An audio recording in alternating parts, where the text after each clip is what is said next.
Thank you so much for joining me on this edition of the Light the W podcast. As always, I'm your host, Mahal. Make sure you leave a like, subscribe, leave a 5-star review, all of that fantastic jazz. If it's your first time joining, make sure you follow on social media at Light the W pod on all of that. Twitter, Instagram, TikTok, we're active on all of those. So, without further ado, let's sound the horn and get into this episode. The pitch from Acevedo. Swung on and line down the left field line for a base hit. Fly ball, gap, right center field. Double him up at second. Luke is going back to the 1-8 track. Get out the right, Brennan Buster, grandma. It is grand salami time.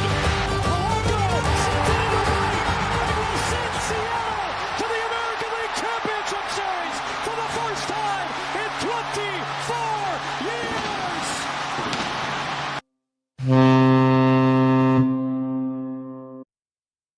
Hello, everybody, and welcome back to the Light the W podcast. As always, I am your host, Mahal, and we are back on a Wednesday. This is a little on-the-fly episode just because I gotta tell y'all, I am excited about baseball. I am excited about this Mariners team. I'm just feeling the baseball vibes oozing through me. Brendan Donovan has made it to camp. He had his first media session today, and I gotta tell y'all, I don't know how long this episode's gonna be because we're just talking, but this team, if nothing else, is going to work their freaking butt off to get to where they want to be. I look at this team and you look at the makeup of this roster, and you hear the way Brendan Donovan talked about how people around the league, around the American League, speak about this team and the people in this organization. It sounds like this team is respected. It sounds like these people are respected and loved within the industry, within the team, within the league. That's really cool to hear. Pitchers and catchers reported today. We got video of Cade Anderson throwing his first bullpen to Cal Raleigh. Thank you to Ryan Divish for that. And man, this episode is just kind of going to be getting excited about baseball because seeing Cade Anderson throwing pens from behind the catcher with a Ryan Divish video, seeing the curveballs, the sliders, the sweepers, the fastballs, hearing that pop in the mid, hearing guys talk about it, seeing guys look at the TVs above that. It really is something so special. And at this point in the spring, at this point in the season, there's no injuries yet. And there will be injuries at some point this season. But there's nothing yet. It's good vibes. It's learning about this team, learning about some of these new guys. And you've brought in Josh Naylor. You've brought in Brendan Donovan. Of course, Naylor was there for 2 months last season, but he's back. We haven't seen anything about Jose Ferrer, but I'm excited to see what he can bring in. His first pen is going to be something really cool to watch. I'm sure we'll get a lot more videos tomorrow. I'll be recording an episode with Jeff tomorrow talking about the starting pitching of this team. But there's just a feeling right now around this team, around this organization, around the city, and maybe it's that the Seahawks just won the Super Bowl and we're living off that high. But there's a feeling right now for me where I'm looking at this team and I'm like, I really feel like this is the best team in the American freaking league. And there's just a look and feel about it where I'm like, this team feels like it's time. You know, and I don't know if there's ever been a feeling for me watching this Mariners team where I'm like, it feels like it's time. It feels like it's here. It feels like, you know, this is what Mariners baseball is all about. And it's time for that. It's time for them to have their moment, have their season. And here we are on February 11th. The Seahawks just won the Super Bowl 3 days ago. And I'm here amped about the start of spring training, about the Seattle freaking Mariners and what they can do or have the opportunity to do. I'll be heading to spring training at the end of the month. I'll be at Mariners camp, I believe, for just a day, but I will be excited to see some of these guys on the backfield, see what they can do, see some guys throwing pens, see some guys hitting batting practice. And I want to see how these guys talk to each other. How do they communicate with each other? And this sort of gets to the crux of what I want this episode kind of to be. And at the end of the day, this episode to me, I just want to talk about what I want to see this spring and what I'm going to be looking for in the next week, in the next few days. Purely in terms of news, some of the stuff that we've seen, Brendan Donovan sounds like he's going to be working at third base. He talked with flying colors about Perry Hill and the impact he brings and how he's viewed around the league. And that's something to watch. How does he look in infield drills? There was a video of him for the first time doing infield drills. And I don't want to just talk about Brendan Donovan, but I'm really freaking excited about Brendan Donovan, y'all. Adam Jude said he made an early, strong first impression in the clubhouse. And if you're telling me that this is another guy that's just going to work and push the team to be better, and he fits the mold of what a damn Seattle Mariner is, and I talked about it in the Brendan Donovan episode, that I really feel like he's going to be that type of guy. And if he turns out to be what I think he's going to be, not only does he make this team better just because he is a good damn player, he makes this team better because he's going to make everybody around him better. Being a good player, being a hard worker, pushing yourself, pushing others, that makes the entire team better.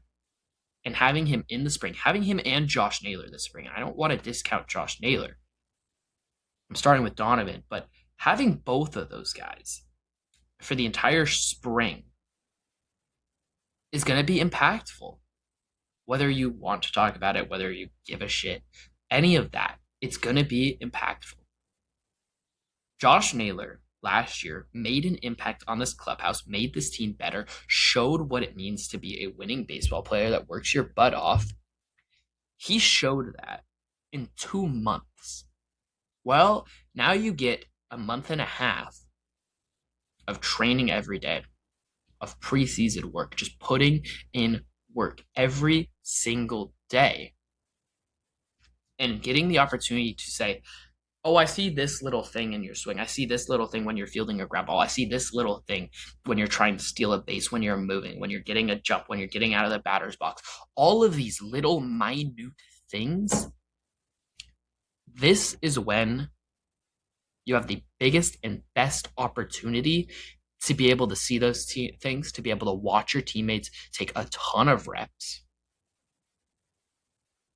And for a guy like Josh Naylor that was able to do that last year and teach some of the young guys,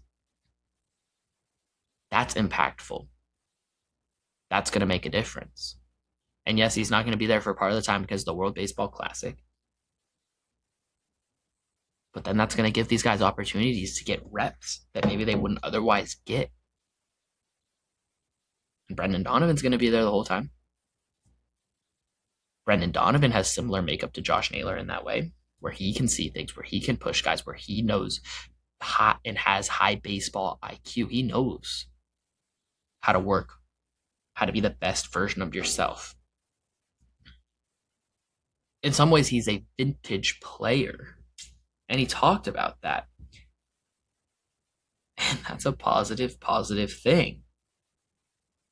And this team, I really do feel like it is just going to thrive and just be able to do some of the little things right.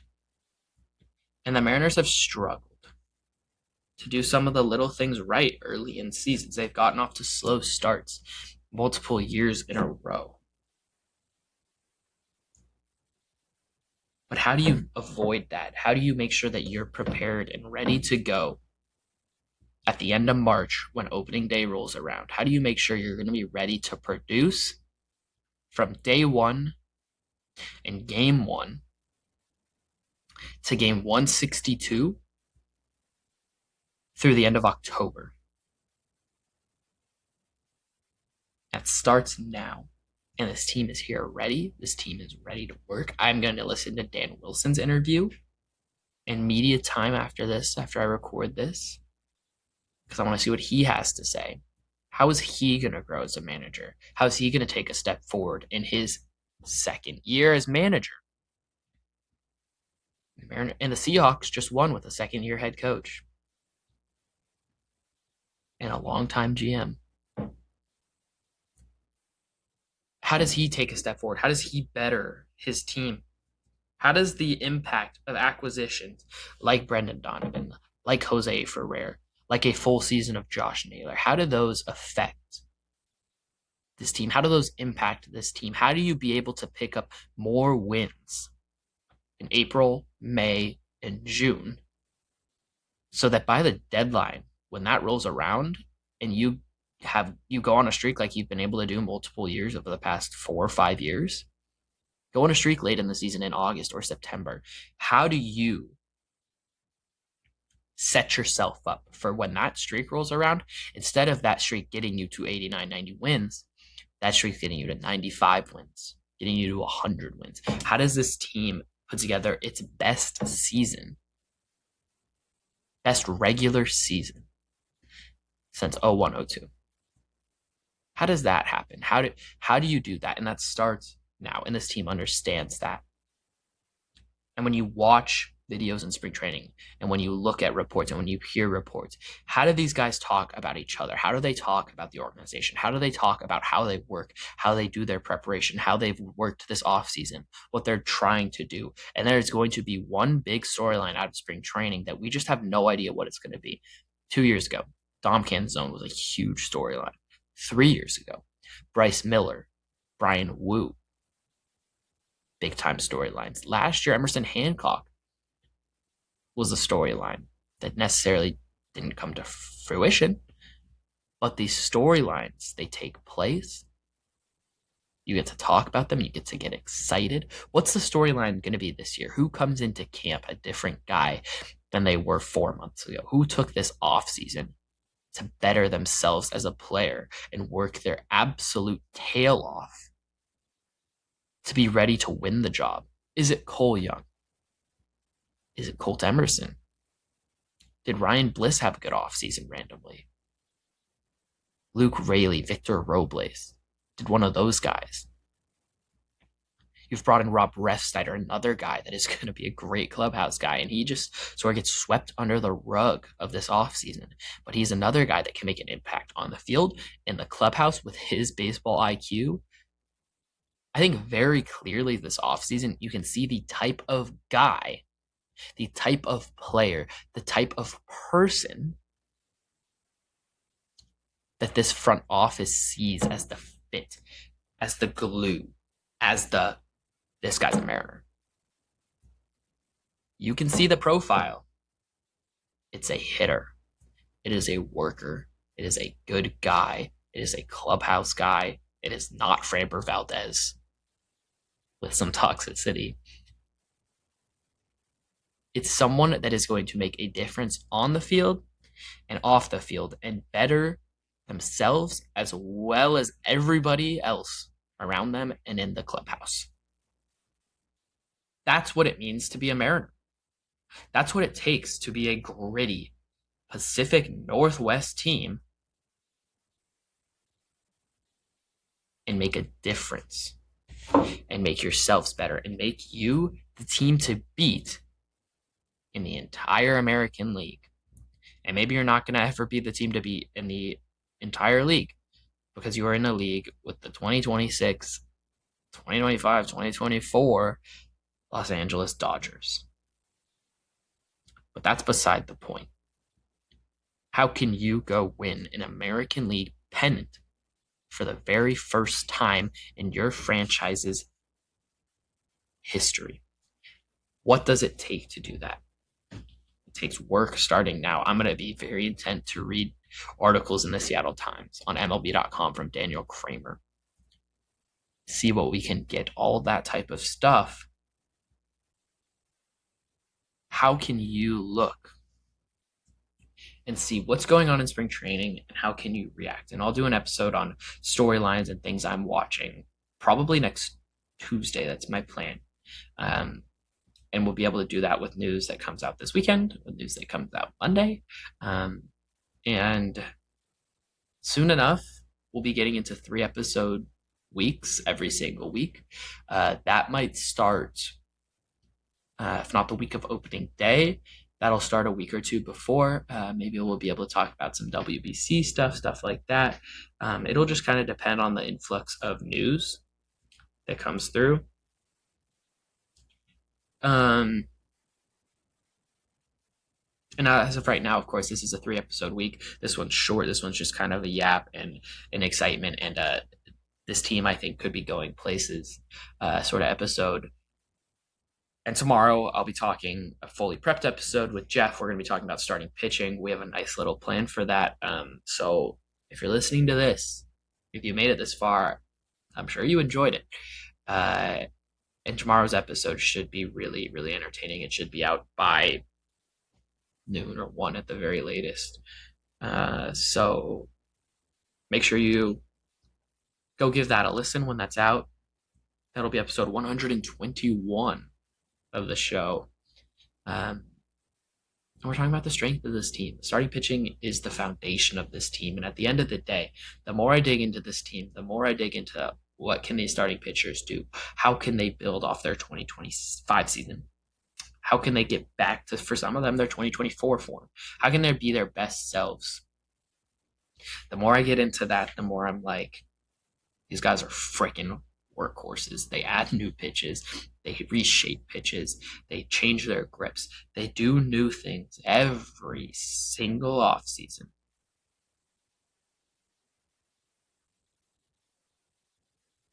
I gotta tell you. I gotta tell you. As we start hearing more, I'm gonna just get more and more excited. And at least one of these pitchers is going to be adding something to their arsenal, to their repertoire. We'll see what happens. But the closer we get to game starting, spring training game starting, all of this, the more excited I am. The more freaking amped I get. And the more my expectations and goals and dreams grow for this team. This is a roster you can dream on. And that is damn exciting. So thank you so much for listening. This has been episode 120 of the Light the W podcast. As I said earlier, I'll be back tomorrow with Jeff. We'll break down all the Mariners starting pitching, everything about it. All 5 starting pitchers. We'll talk a little bit about depth. Until then, make sure you enjoy yourselves. Consume some Mariners content, whatever you can find. Consume some baseball content. And get excited for baseball to be back and to hear the cleats, hear the pop to the bat of the glove, hear the crack of the bat. Get excited for all that baseball brings into your life, day in, day out. Till next time, I am Hall, as always, signing off. Go M's, everybody, and peace.